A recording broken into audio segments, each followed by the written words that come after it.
assassination on the 28th of June 1914 of Archduke Franz Ferdinand of Austria was a spark for the tinderbox that Europe had become, triggering the First World War. And the brave men of Ulster signed up to defend king and country. So many of the volunteers took the King's shilling too, but there was a split. A split. Come on, Paddy. You have to. It's an R script. It's a long way to Tipperary, to the sweetest girl I know.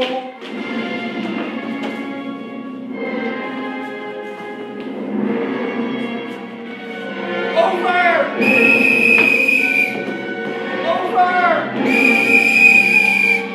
Flowers growing life's garden fair. I've spent some wondrous hours lost in the fragrance rare. They were brave men, no doubt about that.